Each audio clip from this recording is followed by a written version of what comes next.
అసలు మేము చాలా ప్రశాంతంగా మా స్టూడెంట్స్ యూనియన్ అందరం మార్చ్ చేసుకోవడానికి పోయాం. మేము స్టూడెంట్స్ క్యాంటీన్ దగ్గర స్టార్ట్ అయ్యి ఈస్ట్ క్యాంపస్ వరకు మార్చ్ చేసుకుంటూ పోయాం. బార్కేడ్లు వేసి మా మీద లాఠీ చార్జ్ చేశారు. అమ్మాయిలని కూడా చూడకుండా అమ్మాయిల మీద కూడా లాఠీ చార్జ్ చేశారండి. మీకు ఏ హక్కు ఉందని లాఠీ చార్జ్ చేయడానికి అడుగుతాం. మేము స్టూడెంట్స్ ఇక్కడ, మేము మా యూనివర్సిటీ స్టూడెంట్స్, మేము ఇక్కడ మా యూనివర్సిటీ వాళ్ళు చదువుకోవడానికి వచ్చాం. మాకు మా భూములు కావాలని అడుగుతున్నాం. దాని మీద కూడా మేమేదో దొంగల్లాగా ఏదో క్రైమ్స్ చేసినట్టు మా మీద లాఠీ చార్జ్ చేసేంత హక్కు మీకు ఎవరు ఇచ్చారని ఈరోజు అడుగుతున్నాం. మా భూములు మాకు వెనక్కి కావాలి. ఆ భూములు మేము కావు అని కూడా కొన్ని వార్తలు వస్తున్నాయి. రేవంత్ రెడ్డి స్వయంగా ఆయన కూడా అసెంబ్లీలో కూడా మాట్లాడారు. ఆయన ఏం మాట్లాడుతున్నారో మాకు అర్థం అవ్వట్లేదు సార్. ఫస్ట్ ఆఫ్ ఆల్ ఇక్కడ జింకలు లేవంటున్నారు, నెమలు లేవంటున్నారు. మేము రోజు చూసేది ఏంటో మాకైతే తెలియట్లేదు. మేమైతే వాటిని జింకలు నెమలని అనుకుంటున్నాం. ఆయనకి ఏమైనా డౌట్ ఉంటే ఆయన మీడియా పోలీసులు అందరూ కలిపి రండి, చూడండి మొత్తం ఎక్కడ జింకలు కనబడతాయి మీకే తెలుస్తుంది.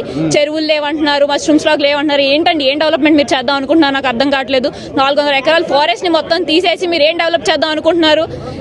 ఇంత పొల్యూషన్ ఉండగా ఈ 400 మన లంగ్స్ ఇక్కడ ఉంది మొత్తం సిటీ అంతటికి. అలాంటి 400 ఏకర్స్ మీరు డిస్ట్రాయ్ చేద్దాం అనుకుంటున్నారు. మీరు ఎలా అనుకుంటున్నారు నాకు అర్థం అవట్లేదు. స్టూడెంట్స్ యూనియన్ మేము ఉన్నాము, మేమైతే యుద్ధం అయితే ఆపం. ఈ డెసిషన్ హాల్ట్ చేసేవారు. రేవంత్ రెడ్డి ఒక మొండు పట్టి లోపలి జేసీబీ కూడా పంపిస్తున్నాం.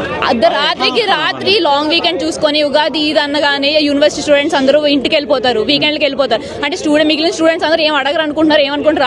రాత్రి బుల్డోజర్లు తెచ్చి మొత్తం అంతా క్లీన్ చేయించేసి ఏం చేద్దాం అనుకుంటున్నారు అసలు నాకైతే అర్థం అవ్వట్లేదు. మాకు దీనికైతే ఆన్సర్ కావాలి, మా భూములు మాకు వెనక్కి కావాలి. ఈ డెసిషన్ హాల్ట్ చేయాలి. ఏం చెప్తారు మీరు గవర్నమెంట్ కి? ఏం చెప్తారు గవర్నమెంట్ కి? మేము ఏం చెప్తున్నాం అంటే ఏదైతే ఉందో ఈ 400 ఎకరాలని ఒకవేళ మాకు హెచ్సియుకి ఇచ్చేయండి, లేదంటే దాని నేచర్ అలా ఉంచేయండి. ఆ నేచర్ ని డిస్ట్రాయ్ చేయొద్దు. ఏదైనా వైల్డ్ శాంక్చురీ గానో లేకపోతే ఏదైనా నేషనల్ పార్క్ గానో దాన్ని ఉంచండి.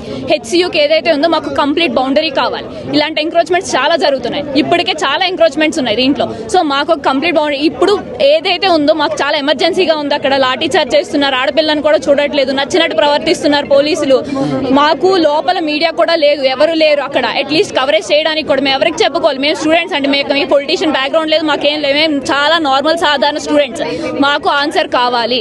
మాకు ఏదైతే ఉందో ఫస్ట్ ఈ దేశాన్ని అయితే హాల్ట్ చేయాలి. ఇప్పుడు ఆ జింకలు నెమలు ఆల్రెడీ సగం పోయాయి, ఇంకా మిగిలితే ఇంకేం ఉండదు. మన ఇండియాలోనే ప్రెస్టీజియస్ యూనివర్సిటీ మన యూనివర్సిటీ ఆఫ్ హైదరాబాద్ అనేది, ఇన్ని ఎకరాల యూనివర్సిటీ ఉందని కూడా జనాలు చాలా ఆశ్చర్యపోతున్నారు. అలాంటి దీన్ని కూడా మొత్తం తీసి ఏం డెవలప్ చేద్దాం అనుకుంటున్నారు నాకు అర్థం అవ్వట్లేదు. అంటే డెవలప్ ని వేరే రాజకీయ శక్తులు అడ్డుకుంటున్నాయి తప్ప ఈ స్టూడెంట్స్ ఎలాంటి ఇబ్బంది లేదు. ఇది కేవలం వాళ్ళు రాజకీయ ఇష్యూ అనుకుంటున్నారండి. చాలా పొలిటిసైజ్ చేస్తారు ఈ మ్యాటర్ ని.